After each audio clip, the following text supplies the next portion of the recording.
Om Namo Bhagavate Vasudevaya. Om Namo Bhagavate Vasudevaya. Om Namo Bhagavate Vasudevaya. Hare Krishna. So welcome to our Bhagavad-gita session. Today we are covering Bhagavad-gita chapter 2, text 40. Okay, I'm going to read the verse out.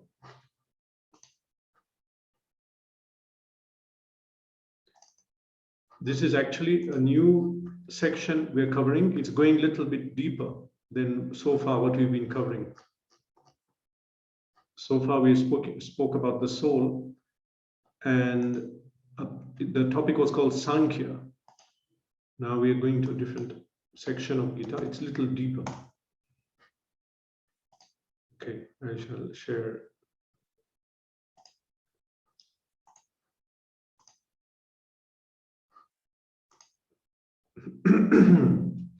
Chapter 2, text 40.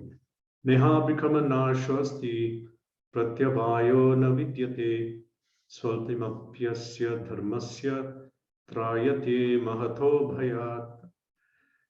Translation. In this endeavor, there is no loss or diminution, and a little advancement on this path can protect one from the most dangerous type of fear. Purport.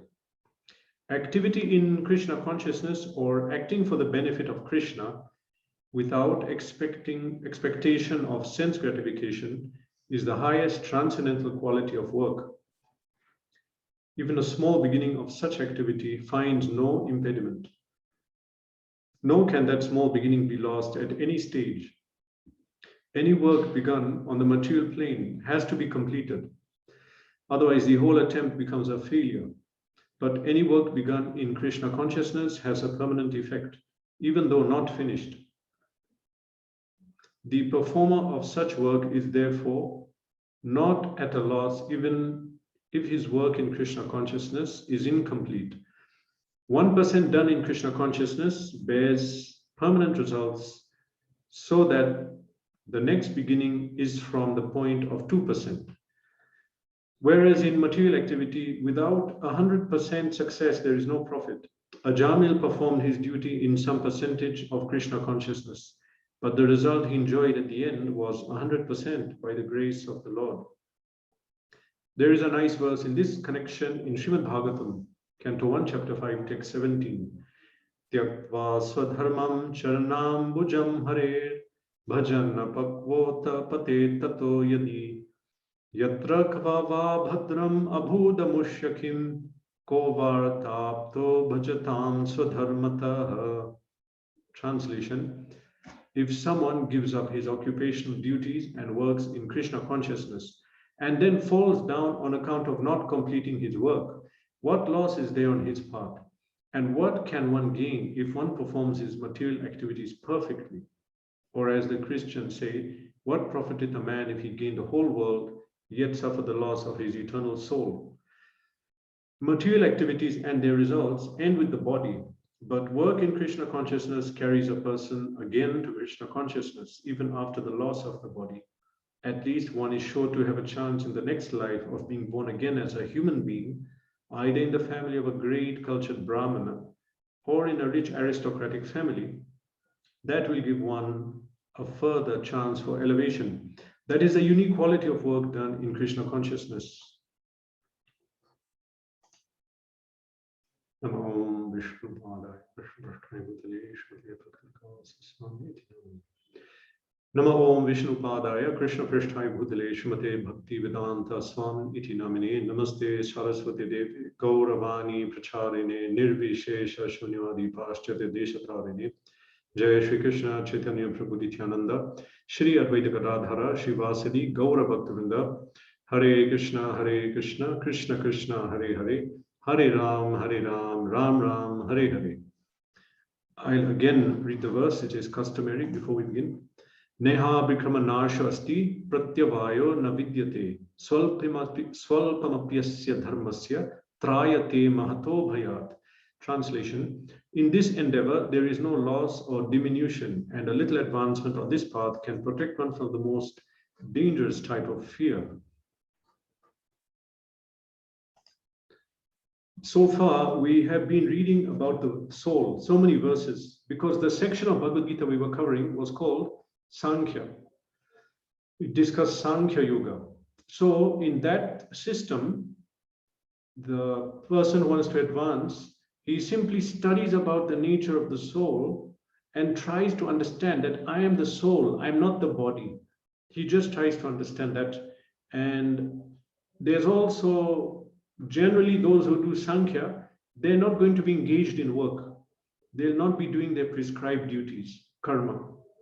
In Bhagavad Gita, whenever they speak about karma or work, they're referring to the varna, prescribed duties. Like everyone is Brahmana, Kshatriya, Vaishya, Shudra. They're given according to their nature, not according to birth, but according to nature. They will take up a certain dharma. So Arjun was a Kshatriya. That is his karma. Okay, now normally when something wrong happens to someone, they say that is his karma. No, that is karma phal, the fruit of your action.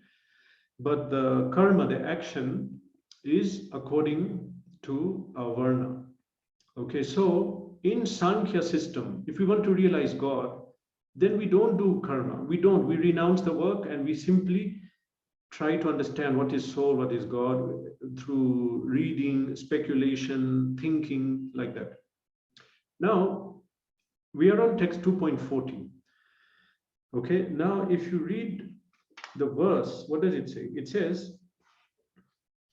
in this endeavor, there is no loss or diminution in this endeavor, in this path. Okay, so what are we talking about? Which endeavor, which path? So to understand that, we have to look at the previous verse. Because we are covering not every verse in Gita, we are covering 108 most important verses. Okay, and at another time we can cover all of them, but this is 108 most important ones. So in the previous verse, that is text 2, chapter 2, text 39 of Bhagavad Gita, Krishna is concluding his instructions on Sankhya, that is the analytical study of soul and spiritual energy. He concludes it by saying that thus far I have described this knowledge to you through analytical study. So far I explained you through Sankhya, that I'm going, what is he telling Arjun? That he should fight the battle. But he based his argument on the fact that Arjun, you are a soul. They are the soul. They cannot be killed. Just fight. They will take birth again. And actually the soul cannot be blown up, cannot be cut, cannot be dried up, cannot be wetted. In other words, that every single weapon Arjun had, wind weapon, fire weapon, and water weapon, nothing could affect the soul. Like that, he spoke about the soul. So he said, thus far I described this knowledge to you through analytical study. Then he says, now listen as I explain it in terms of working without fruitive results. O son of Pratap, Arjun, when you act in such knowledge, you can free yourself from the bondage of works. Now, this is English. Now I'll explain it in terms of working without fruitive results. In the Sanskrit, it says, Eshate vihita sankhe buddhir yoge tvaimam shunu. So now Krishna is going to explain Buddhi Yoga. This is beginning with 2.40. Okay, from text 40 onwards. It's until the end, practically, of Bhagavad Gita. Krishna is going to explain about Buddhi Yoga. Okay, what is Buddhi Yoga? Here in the word-to-word translation, Buddhi Yoga, I mean, it's taken to mean Karma Yoga. In very short way, we can say Bhakti.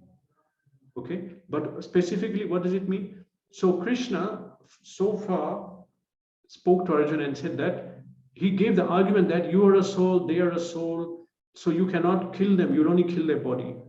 Okay, but now he's going to base his argument in a different way. He's going to tell him about Buddhi Yoga or Karma Yoga. Karma Yoga means that Arjun should do his duty, should do his work for the pleasure of Krishna.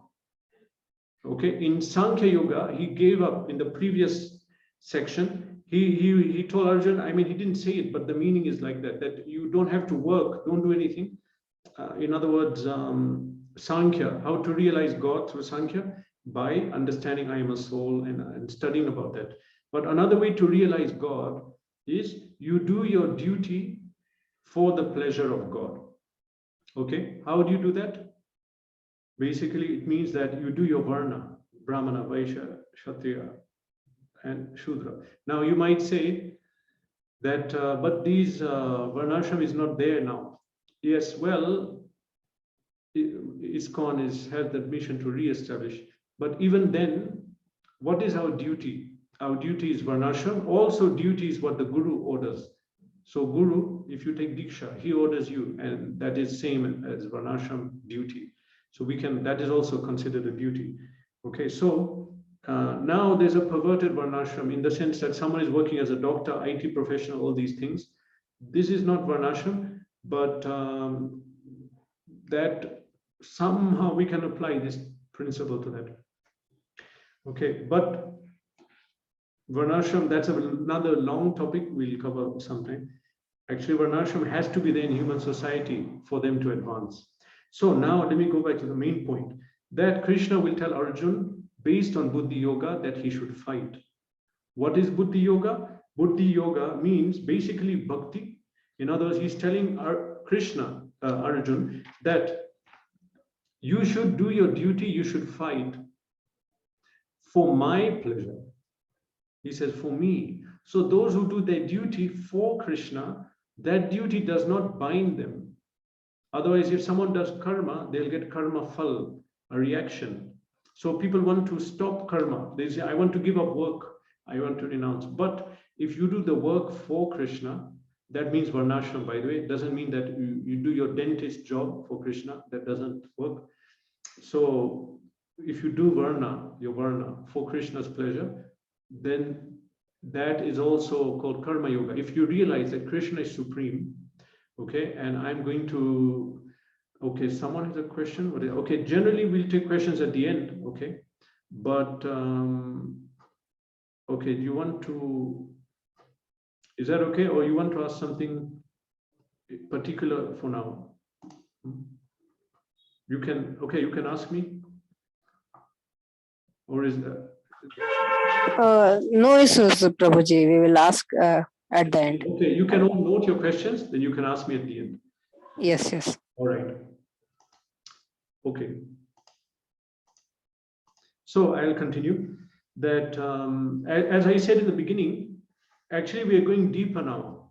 You know, in the beginning we were just talking about you're not the body and so that is also important. But now this is chapter 2 and like now we're going to go deeper. So try to follow what I'm saying. Buddhi Yoga. We are going to now see, Krishna will tell Arjun that by doing your duty for Krishna, that is also spiritual. So he's telling Arjun, you don't want to fight because you'll kill them. But if you do your duty as a Kshatriya, because I want it, then that is spiritual. You will not get a sinful result. That's the point Krishna is telling Arjun. This is the previous verse, Buddhi Yoga. Okay, Buddhi means, if you analyze the word, Buddhi means intelligence. Buddhi Yoga means linking our intelligence to Krishna. In other words, linking to Krishna. When we link to Krishna, that is called yoga. We can link in different ways. We can link by action, that is called karma yoga. We can link by gyan, knowledge, that is jnana yoga. We can link by bhakti, that's bhakti yoga. Okay, different ways of linking. Now, Buddhi Yoga means when our intelligence is connected to Krishna. But for that to happen, we have to do bhakti. Only when we do bhakti can we connect to Krishna. So, but Buddhi is a level, because Buddhi, there are different levels of Buddhi. You can be in the initial stage, middle stage, or higher. And the higher stage, we are completely in contact with Krishna, such that we are in contact. We can speak, and all the intelligence we have is connected to Krishna. That means when someone is a pure devotee, he becomes super intelligent because he's directly getting the intelligence from Krishna, the pure spiritual intelligence. Okay, so now this is the beginning of Buddhi Yoga. There's a lot to speak on this one word, Buddhi Yoga. It will come again in chapter 10, text 10, where Krishna says to Arjun that what is that? Dadami Buddhi Yogam Tam, that when one serves me in bhakti with pure devotion, I will give him intelligence to come to me. So again, that word comes, Buddhi Yoga, Buddhi, intelligence. Krishna directly gives you intelligence. So now beginning here is a section called Karma Yoga. In other words, bhakti. Krishna is going to explain how the nature of bhakti in some summarized way, because bhakti is covered in detail in chapter 12 and throughout the Gita. That is the goal of Gita. But in chapter 2, it's contents of Gita summarized. So all the topics of Gita are coming in chapter 2 in a shortened way. And chapter 2 is the second longest chapter in Bhagavad-gita. Chapter 18 is the longest. Chapter 2 is second longest. It's quite long because all the topics are summarized. So in this verse, the nature of bhakti, we start to study. Now, the first thing we are looking at, Krishna is saying that regarding bhakti, he's telling Arjun, don't give up your work. Work for me. That is bhakti. Okay, and what is the benefit of that? He says, first of all, in this endeavor, there is no loss or diminution. Neha bikramanasha asti pratyavaya na vidyate. What does this mean?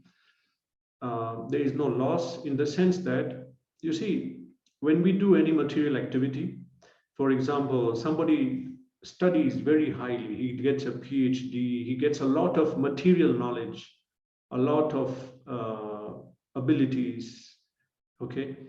And at the same time, maybe he gets a very high position in material society. But when he dies, everything goes back to zero. Even if he's a PhD, he'll have to go back to KG, LKG, UKG, nursery, and primary, what do they call in India? PUC, and college, again, everything back to zero. His money back to zero. And any skills back to zero. That is the nature of matter. Why? Because those are material things and everything material dies with the body. But bhakti is not like that. Bhakti, anything we do in this life will be permanently stored such that in the next life, we'll continue from there. Spiritual advancement. Okay, what do we mean by spiritual advancement? It means the degree to which I realize that I am a soul and I'm an eternal servant of God. You may accept that, all of you and me, but we may not come to the stage of acting on that platform. For that, we have to get a deeper realization, fully acting on the principle that I'm not the body. If we do that, then our eating and sleeping will become minimum. Okay, ahara, bhaya, nidra, maitunya. Eating, sleeping, sex desire, and fear. Fear of everything, this world. All these four things decrease because they're all a feature of material life. So if someone realizes that I am not the body and I am eternal servant of God, he'll become very peaceful because he'll stop desiring to gratify the material senses, and he'll be fearless because he'll understand no one can kill me, nothing can happen to me. So all these things will come from realization. So we know this, we may accept, yes, Krishna is supreme, I am the servant of God, and I am a soul, but that realization hasn't come. But if someone practices bhakti and gets a bit of that realization, then in the next life, he'll start from that position. So we see sometimes that people are born and they take to bhakti and this way of life and the knowledge of Gita, attraction to bhakti and spiritual things is so strong. Okay? And that's because in a past life, it developed. It was there, and then it increased. And then when we take birth again, then again it can continue. Matt, so you can use that. So the level of bhakti it continues in the next life. So in the next life, what happens? In the next life is given in Bhagavad-gita actually, that when someone is spiritual in the past life, then he takes birth again. It says, Shrimatam Suchinam Gehe Yoga Brashta Vijayate. He's born in a family of rich people, Shrimatam or Suchinam, or a family of Brahmanas. Why? Because Krishna is giving him opportunity to continue his bhakti, that he can again continue. Now, people who are born in a rich family or a pious family, they have a good chance to do spiritual life. I mean, some of us, like me, we are born and then we want to do bhakti and then the family is opposing. There's a big problem.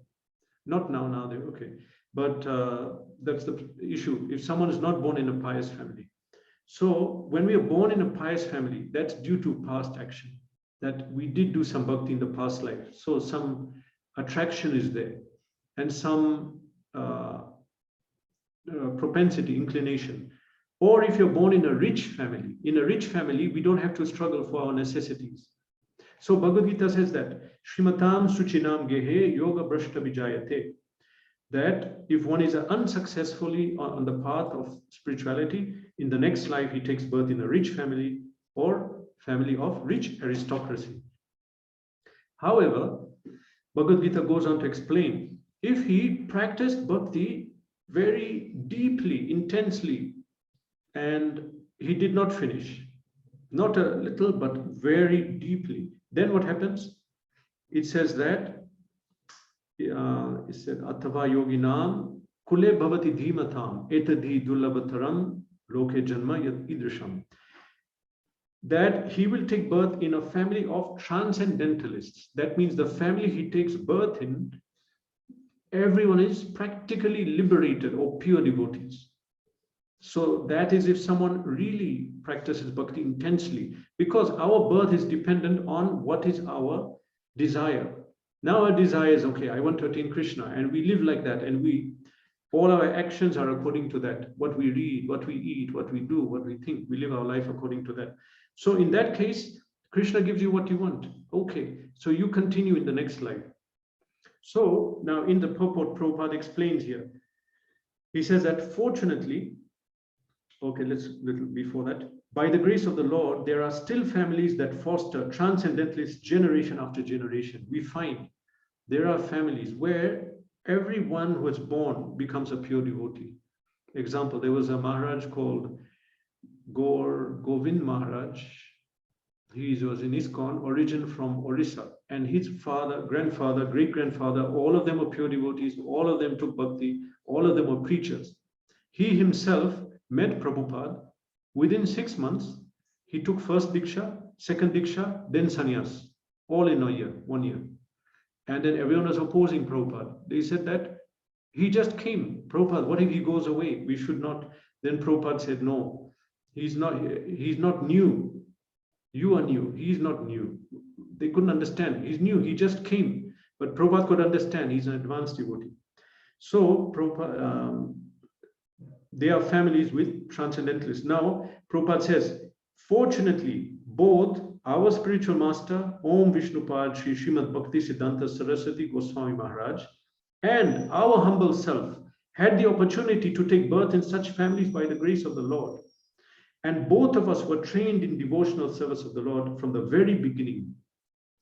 So here Prabhupada is saying openly, directly, that he was born in a family of transcendentalists. And this is a very rare birth. Etadhi durlabhataram loke janma yat idrisham. One very rarely gets a birth where you're born in a family where everyone's a devotee and they're endeavoring for bhakti. It's a great opportunity. And whoever's born, the children, we can understand that it's a past life, something not finished, which should be finished. So Prabhupada says that he was born in such a family, and his father, his guru, because his guru, Bhaktisiddhanta, his guru's father, material father, was Bhaktivinoda Thakur. Great personalities. They wrote so many songs, books, knowledge. They gave such a contribution to this parampara. Okay, so Prabhupada is saying here that then Prabhupada, the last sentence, he says, his guru and him. Later we met by the order of the transcendental system. His guru and him met through the transcendental system. It's Krishna's guidance. Okay, so now we see here, there are 4 verses in chapter 6 of Bhagavad-gita, which explains that if we do not complete our devotional service, what will happen in the next life? We are born in these families, it says here. Now, what happens when they take birth? It says that tatra tam buddhi samyogam labate purva dehikam yatate cha tata bhuya samsidao kurunandana. On taking such a birth, he revives the divine consciousness of his previous life. And he again tries to make progress in order to achieve complete success. So Krishna organizes that somebody wants to practice bhakti, but he did not complete. So the next birth is spiritual. Then the next verse explains what happens. He revives his divine consciousness. Without knowing it, he goes through the life yearning and wanting some spiritual knowledge and association. And that is because of the past life that was there already. So that desire comes. Okay, now in this verse today, it's speaking about Neha Bhikama Nasho Asti, that when we do bhakti, in the next life it doesn't decrease. So I explained that it does not decrease. From the point that we reached in our spiritual path, so in the next life, we are put in a situation where we can continue. Either we are born near a temple, or one of our parents or relatives is very close to Krishna, and so we take it up. Okay, so Neha Bhikama Nashvasti means that bhakti can never be destroyed. When someone reaches a certain level, he'll remain at that level in the next life, until he finishes 100%. Neha Bhikama Nashvasti Pratyabhayana Vidyate. That means bhakti cannot be destroyed and it cannot reduce. It cannot become less. This is something permanent. We don't have that experience of anything in this material world. In this material world, we will study, we'll earn money, our knowledge, our money, whatever we do becomes zero at death. We have to start again. But bhakti from the point goes on. Therefore, an intelligent person will focus on that which is eternal. Because bhakti is done on the spiritual platform, so anything connected to spirit is eternal. Krishna is Sat, Satchidananda Vigraha. We are a servant of Krishna. If we become a servant of Krishna, we'll also become Satchidananda Vigraha. The servant of a rich man is also rich and famous. The servant of the king will be rich and famous also. So, servant of God will be godly, will be eternal, will be happy, will get full knowledge. So in that way, if someone begins to worship, does the process of bhakti, worshipping Krishna, serving Krishna, that is carried out on the spiritual platform. It's not a material activity at all. And therefore, anybody who comes to bhakti, it says that in, I think it's Padma Purana, and even in Nectar of Instruction of Rupa Goswami, that we should not see his background. You may say that he's a Shudra or he's a Chinese or American. You cannot say that, because if he's doing bhakti, then whatever nature he had by his birth goes away, gets erased, and his spiritual nature comes. Why is that? Because I mentioned bhakti is on the spiritual platform. So anyone who does bhakti is spiritualized. And because it's on the spiritual platform, that result is permanent. Anything on the spiritual platform is permanent, Sat. Anything on material platform is Asat. It will be temporary. It will finish off. Eventually, we have to come on the spiritual platform. The more we do bhakti or spiritual activities, we'll come on the spiritual platform. If we do very intensely within one life, we can come to that platform. That's not easy, but it is possible.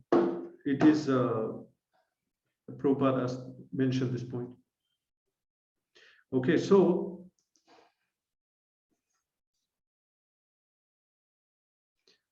bhakti is a function of the soul, I mentioned. Soul is worshipping God. It does not depend on the body. Why do we say that in bhakti we don't see the body? Because it's nothing to do with the body. When someone offers agarbati or cooks some food and offers to Krishna, That is a spiritual activity.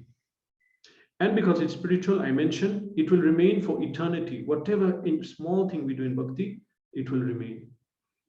And therefore, this is known as an intelligent activity. Because why shall I do something temporary? I should act on a platform where I get eternal benefit. This is intelligence. So that is a function of bhakti.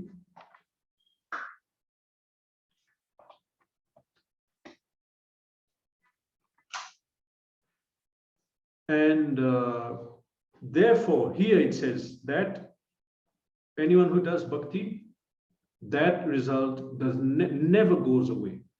An example is given in the purport of Ajamil. You might have heard the story of Ajamil. This comes in the 6th canto of Srimad Bhagavatam. Ajamil was born in a Brahmana family, and he went to Gurukul. He was a devotee of Vishnu. He properly studied, and he served his parents. He was at home. Then he got married, and he did his duties as a Brahmana properly. He did his grahastha duties and bhakti.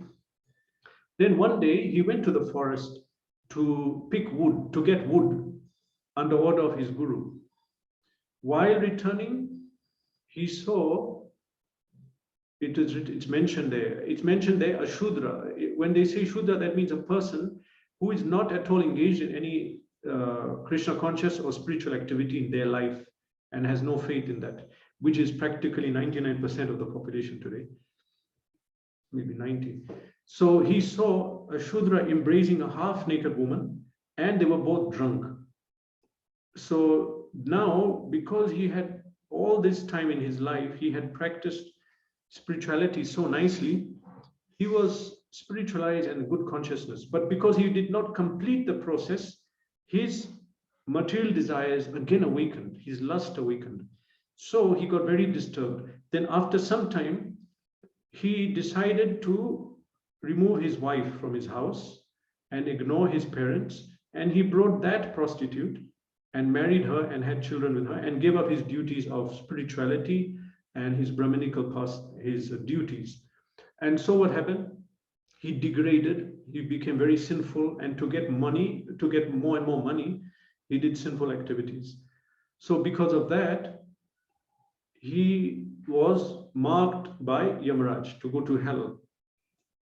Now, because Ajamil was a pious person, he had named his last son Narayan. So when he was dying, he was leaving his body. At that time, all his family was surrounding. He was about to leave. Then the Yamadutas came. So Srimad Bhagavatam explains properly about the Yamadutas. Yamadutas come at the time of death. Only the person dying can see them. And just to mention another story, I met a person who was from Slovak Republic, ISKCON temple. What is it called? Bratislava ISKCON temple. He said that he met a woman in the temple. And how did she become a devotee? She said that she was a nurse. She worked in a hospital. And then she noticed whenever people were dying, they used to shout, "Who is this? Leave me alone. Who are these people? Why have they come? Save me from them." But they look around, they'll not see anyone. So when she came, she read about ISKCON, she read Bhagavatam, she realized these are Yamadutas. They come to the hospital to take the people who are dying, but no one can see them except the person dying.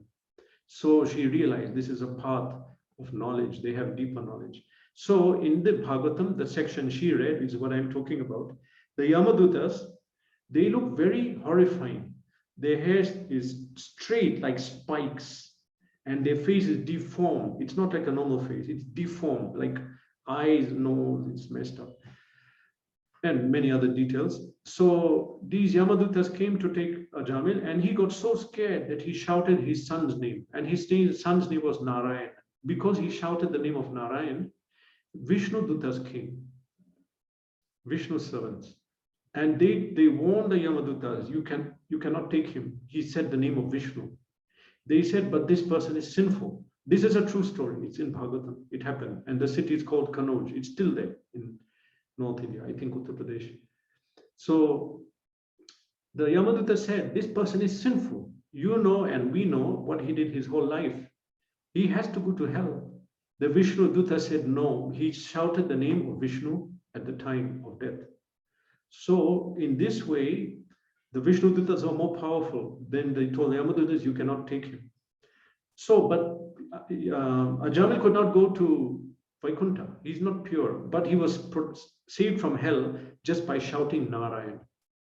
So now that is just one time someone chanted the name Narayan.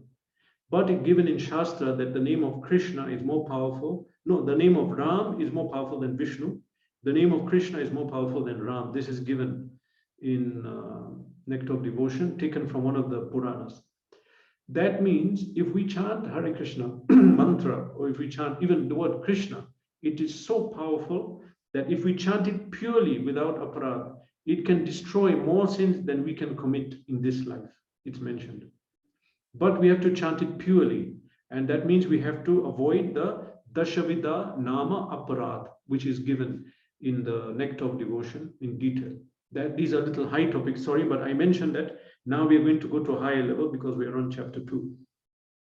Okay, my point here was about Neha Bhikama Nashasti. Ajamil chanted the name of Narayan, so he was saved from hell, even though he was supposed to go to hell. But because he was not fully pure, he could not go to Vaikuntha. So he would not go to Vaikuntha or hell. So he woke up again, he didn't die, and then he practiced bhakti, and he reached perfection. And then the same two Vishnu Dutas came with the Vahan vehicle from Vaikuntha, and Haridwar, where he was, he died there, he left his body. Then that Vahan came to Haridwar and took him to Vaikuntha. This is given in Srimad Bhagavatam. Okay, so this is the power of bhakti, that even if you do little in your life, what will happen? First of all, it will not decrease. You do little, and you get perfection. But by the way, why do you want to do little? Do everything in this life. We don't know the next life, how it will be. The second part of this sentence in the verse, it says, Swalpam apiyasya dharmasya trayate mahato bhayat. Very instructive. This verse is very famous. It's often quoted because of the first and second part. So the second part says that a little advancement on this path can protect one from the most dangerous type of fear. What is the most dangerous type of fear? It's not mentioned here. But devotees know that. For karmis, for people, non-devotees, the most great fear for them is death. But death is not an issue. If you understand about the situation of this world and matter, spirit, then we understand that Dhruva Janma Mritasya cha, one who is died is sure to be born again. Death is not the problem. Death will happen either today or tomorrow. But the problem is consciousness degradation. That we take birth again. Where are we taking birth? How are we taking birth? If because of our actions, we take birth in a family of sinful people who drink alcohol, eat meat, and murder, then we'll take that. That's what we'll grow up, and then no hope of bhakti. Or maybe we'll take bhakti, but it'll be so hard to follow because we are doing all these bad things. It's hard to follow. Okay, so this is the problem. The devotee wants that we take birth in a good situation. Okay, first of all, one issue is that we take birth in a sinful family, but another issue is what kind of body we get, which is related actually. Because supposing we take birth in such a body where we cannot chant, or we cannot, we have big problems avoiding the four regular principles. Or what if we take an animal birth? So here, when we say the greatest fear, then we understand from the Purva Acharya, the previous Acharyas, that this means animal birth. That one is saved from the greatest fear by doing bhakti means one is saved from an animal birth. Because if we take birth as an animal, then forget it, no bhakti, no Krishna, nothing will happen. Okay, so now the verse is saying, if you do swalpam, that is a common word in many Indian languages, swalpam means little, swalpam apyasya dharmasya trayate mahato bhayat. By a little endeavor in bhakti, we are saved from the greatest fear. That means we are guaranteed a human birth by practicing bhakti. Okay, so that is the powerful effect of Krishna consciousness. And as I mentioned, that but why should we do little? Why should we come back at all? We have to come out of the samsara chakra, cycle of birth and death. In the purport, Prabhupada is explaining one verse in Srimad Bhagavatam. Okay, it says, if someone gives up his occupational duties and works in Krishna consciousness and then falls down on account of not completing his work, what loss is there on his part? Okay, that means if someone says, okay, I give up everything, I'll just do bhakti. But he could not get perfection in bhakti. Okay, so is it a loss that he didn't get the supreme destination, even though he gave up everything? No, it's not. Because what will happen is that whatever he did, it will remain with him for eternity. And then the next birth, he'll be very advanced. He'll take birth in a family or in a body which is spiritually advanced. And the same verse says that, but what can one gain if one performs his material activities perfectly? If we say, I'll just do material things perfectly, all my material obligations, according to my varna and ashram, but that will not advance you spiritually. It makes you sattvic and helps you, gives you a good opportunity to do bhakti, but it cannot advance you even 1 millimeter in bhakti. But if we say, I'll not do my duties and I'll do bhakti, then that is, of course, we don't do that. We balance material and spiritual, but it's just saying that what is the power of bhakti? That even if you just do bhakti in your life and you could not get the benefit of material things, don't worry, because next life is auspicious. Okay, so this is the verse that Krishna is telling Arjuna that I'm going to teach you about karma yoga.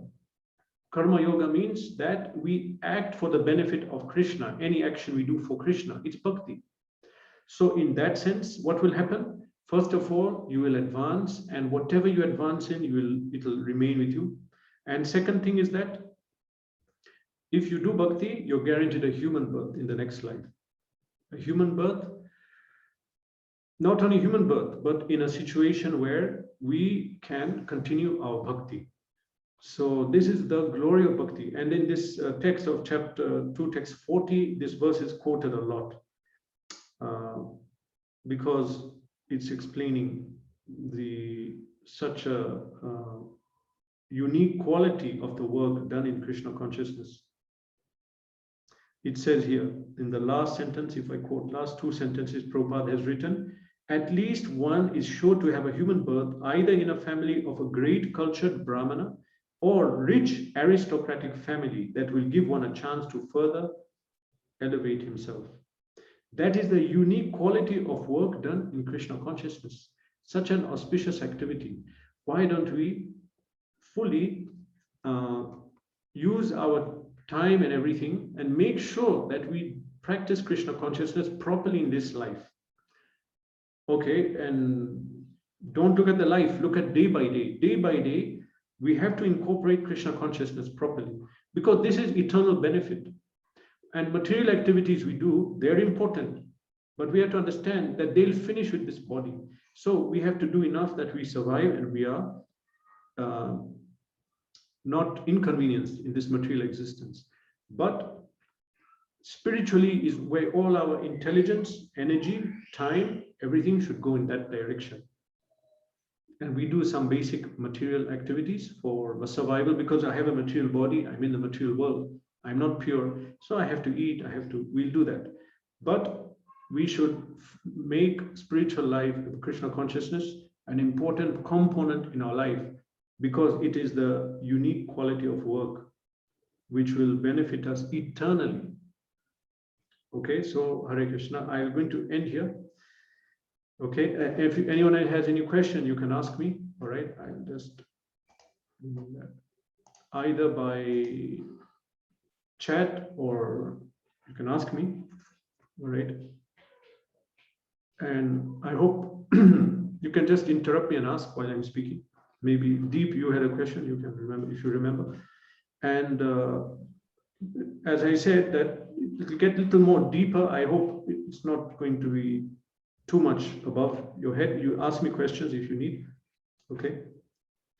As we go on now, this is a new section. Okay, question, anyone? Prabhu, what was that you said during the meditation that what we shouldn't do? That's something. Regarding chanting, you're talking about the chanting. Yes. Okay, so in japa in Bhagavad-gita, Krishna says japasmi is the highest form of bhakti, and during japa we have to do it in a certain way. There's something called nam aparad. That means when we do japa of Harinam, we have to refrain from 10 different offenses. If we do those offenses, we cannot effectively advance. So we have to learn what they are and avoid them. Now that is a long topic, but if you want information on that, it is in, well, I'll give it to you later, but you can find it in Nectar of Devotion, Nama Parad. You can find it in 7th canto of Srimad Bhagavatam, or you can Google it, Dasha Vidha Nam Aparad. Okay. Okay, so these 10 offenses should be avoided if we want our chanting to come to a higher level. So it's important to learn. Yeah, that is what I'm speaking about. The 10 types of Nama Parad. Hare Krishna, Prabhuji. Yes. So these namapads should be only avoided while chanting, or is it because we don't remember that we are doing specifically these 10 offenses while chanting? So how to come to know that are we doing it or not, or is it for a general rule that we should not do all these 10? Okay, if I understand you right, you're saying because it's not just while chanting, it's our whole consciousness, mentality, everything. Why are we doing that? Okay, for example, the second offense is considering the name of Vishnu to be equal to or independent of the name of Shiva and, sorry, I mean that considering name of Shiva and Brahma to be equal to Vishnu, that is aparad. So aparad just doesn't mean how you're chanting, but one of those refers to that, or two of them. One is chanting inattentively, like I'm chanting, but I'm listening or looking somewhere or something else, then the effect is not fully there. We're not hearing what we are chanting. Okay, but a lot of these offenses are concerned with what you are seeing the chanting as. Are you seeing it as something karma kant, like I'm chanting so I get money, or I get good health, or I pass my exam? That is called karma kant mentality. That is 8th offense to holy name. I don't know if I'm answering your question, but the point what I'm saying is that the nama parad is not just how you chant, but your mentality on how you're seeing the chanting. Is that? Yes. Yeah. Yes, Prabhuji. One more question I had posted, that some people like get birth in very rich family, like very Ambanis and all this. So these guys, do they get it out of bhakti or out of simply punya in previous life? There are many reasons one takes birth in a rich family. Another one is that if you give money to poor people, then you get money in your next life. This George Harrison, Srila Prabhupada told him, you know, the Beatles, that person, told him that you were born in a rich family because in your past life, you did some spiritual activity, little. So now you have an opportunity to practice without worrying so much about money and your maintenance. Yeah. So there are many reasons why one takes birth in a rich family, but one of them is this bhakti. So does it happen that they did bhakti last time and it might be possible that they got a birth? Yes, yes. But now they never come to bhakti. Yeah, that's the point. You don't say that in next life I'll be born, I'll get opportunity. You may get opportunity, but you may not take it. It's true that you'll get the opportunity. You can even be born in a Brahmana family, but get sidetracked like a Jamil. So therefore, Prabhupada repeated again and again, don't come back. Don't come back. Finish it this life, whatever it takes. We don't know. Kali Yuga is also progressing. As we go, Kali Yuga, governments are degrading. Dharma is degrading. It says in Bhagavatam, Tatas Chanu Dinam Dharma Satyam Kshocham Kshamadaya. Kalena Balina Rajan Nangshanti Ayur Balam Smritihi. 7 things which decrease day by day in Kali Yuga, which is Tadas Chanudinam Dharma, Chanudinam Dharma, Satyam, Shaucham, Kshama, Daya. Truth decreases, Satyam, Shaucham, cleanliness. People are not anymore clean, cleanness. Shaucham, Kshama, forgiveness. Daya, mercy. You see how merciless people are nowadays. Any small fight, anything, extreme action. Daya. Nangshati, Ayur, Balam, Smriti. Length of our life decreases day by day in Kali Yuga. Ayur, Balam, strength of the body. Smriti, memory. So as we go on, Kali Yuga degrades, we get worse and worse situations. So immediately Prabhupada said, yeah, that we should not wait for next life. Yes, Yeah. thank you, Prabhu. Okay, Hare Krishna. Yamikani had a question and Deep Raj. Thank you, Murari Prabhuji. Hare Yes. Krishna. Hare Krishna. Sorry, I joined late. No. This was a very insightful class, so deep. Prabhuji, just have one question Yeah. in line with your class today. I'm asking in the context that sometimes when you tell people that whatever you do materialistically, then at the end of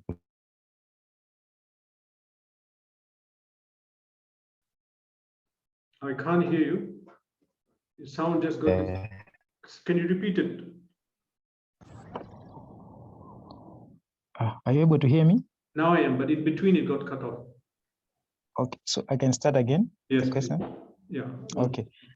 I was saying that some people, when you tell them that whatever they are doing, by the end of their life, everything will be finished. Yes.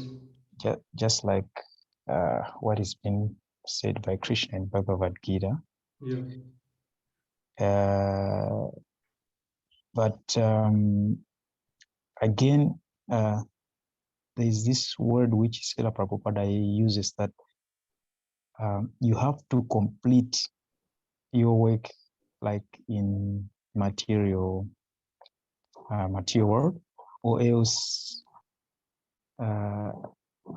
it's not going to be anything like that. I don't know if you can remember that. What you're saying, that he said you have to complete your work in the material. Yes. Yeah. Srila Prabhupada has a comment in one of the verses of the Bhagavad-gita. Yeah. So maybe what is your comment on that? See, I couldn't understand what you're referring to. In one place, Srila Prabhupada says that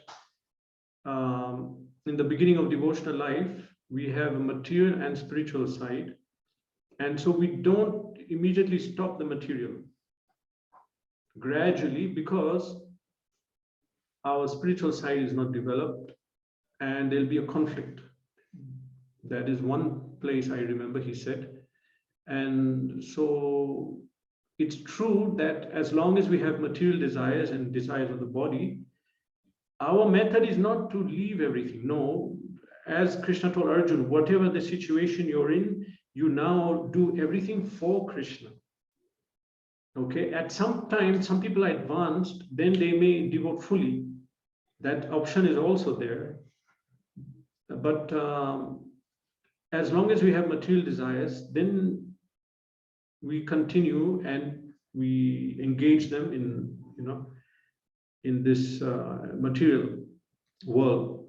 Even if you recognize in ISKCON, even the brahmacharis and sannyasis, they're not sent out to the Himalayas.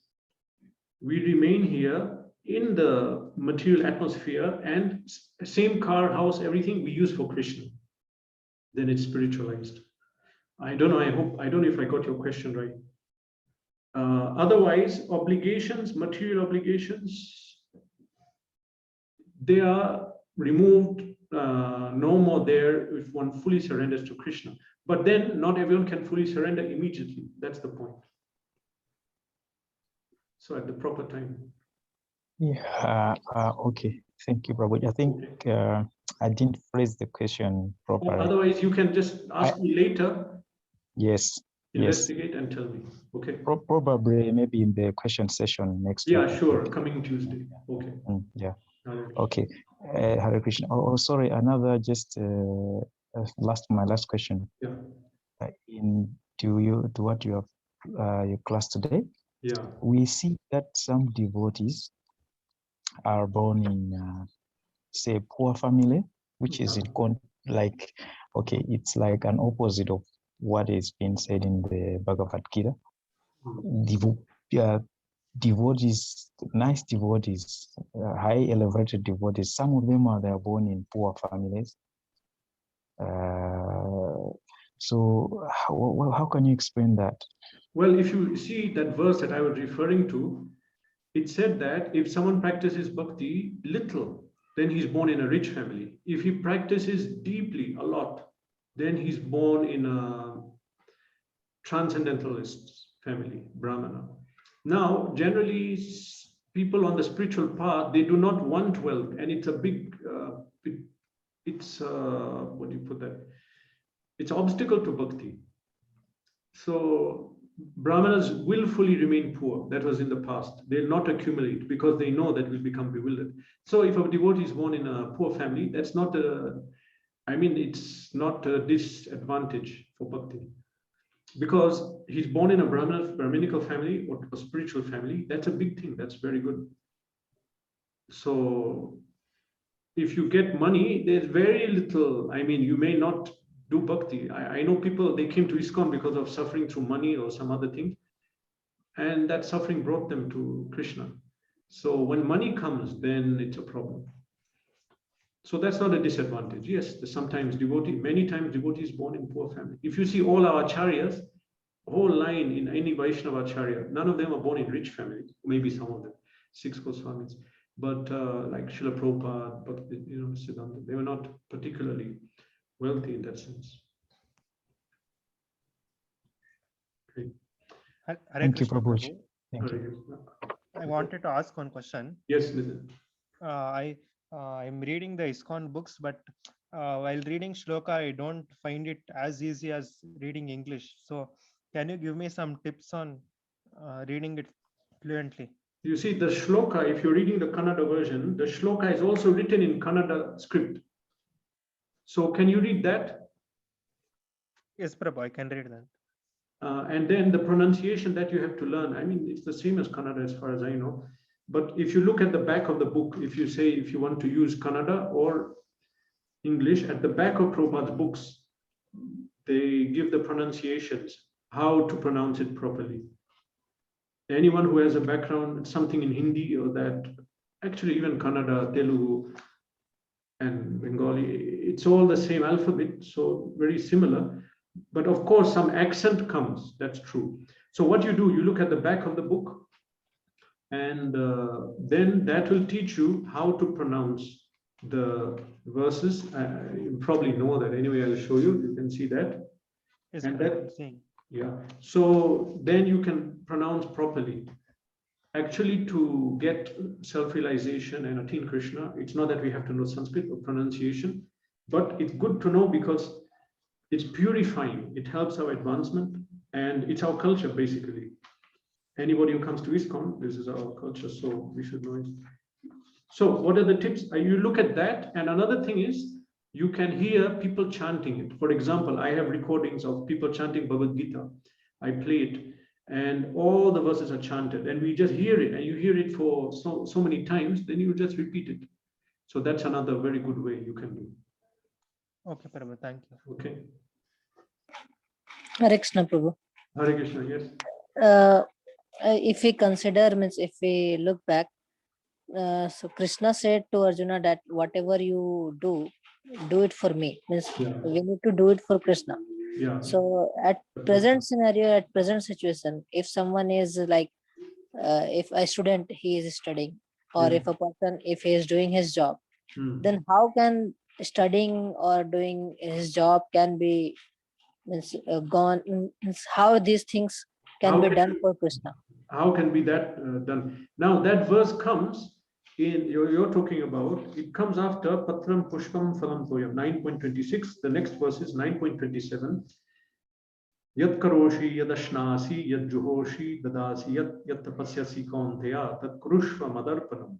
Whatever you do, whatever you eat, whatever you offer or give away, whatever austerities you perform, do that, O son of Kunti, as an offering to me. That's true. Krishna is saying that. Krishna is saying, he's giving that whatever you're doing, do it for me. But this is important now, that this comes in chapter 9. Bhagavad-gita has levels of instruction.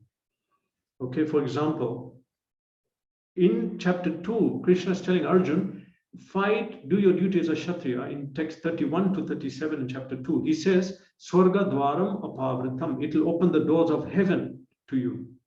If a Kshatriya does his duty, he goes to heaven. If he dies on the battlefield, he'll get the same result as a Brahman who does his duty. Okay? But it's not the goal of Gita to take us to heaven. Why did Krishna say that? But then higher levels of instruction come as we go on. So now this is text 27. But then you have the last verse in chapter 9. Krishna says, Man mana bhava mad bhakto madhyaji mam namaskuru. Think of me. Man mana bhava mad bhakto, become my devotee. He said, it's different. Okay. Then he says, in chapter 10, now I'm giving you higher knowledge. Then chapter 11, 12, 13. Finally, he comes to chapter 18, text 66. Then he says, Sarva guya tamam bhuya shunu me paramam vacha.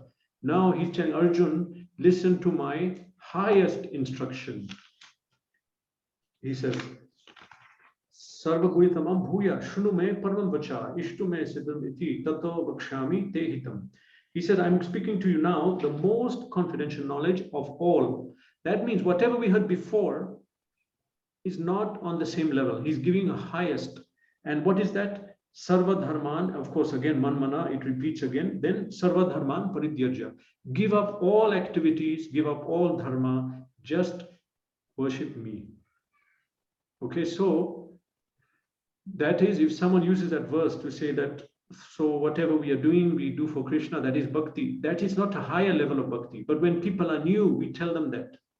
Okay, and even because Gita is everyone at a different level. Okay, but the highest level, what is on the bhakti platform, is that you give up everything and surrender to Krishna. But we cannot do that. But everyone has to do that one day.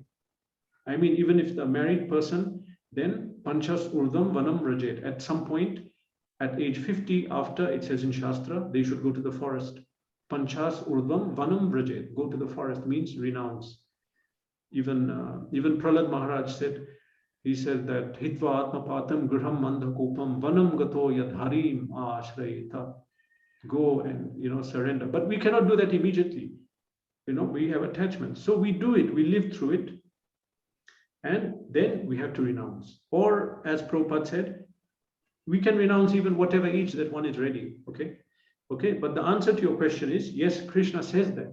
But we have to look at their levels of instruction, where Krishna told Arjun that you can go to heaven if you do this. Elsewhere, I can't remember all, but in chapter 3, he speaks karma kand. Anad bhavanti bhutani parjanya and sambhava. In a particular verse, he says that do your duty as a Kshatriya. Why? Because you do yajna, then yajna bhavati parajanyo. Because everyone does yajna, does their duty in Varnashram, then rain will come. And rain gives grains, and we need to eat. So we have to do our duty to eat. That's not a final instruction of Gita. Therefore, we have to understand it in a proper context. And the final instruction, as understood by Sri Sampradaya, everyone, all the different proper scholars, is chapter 1866 is we have to give up everything finally, but maybe not immediately, but that's the goal. Hare Krishna.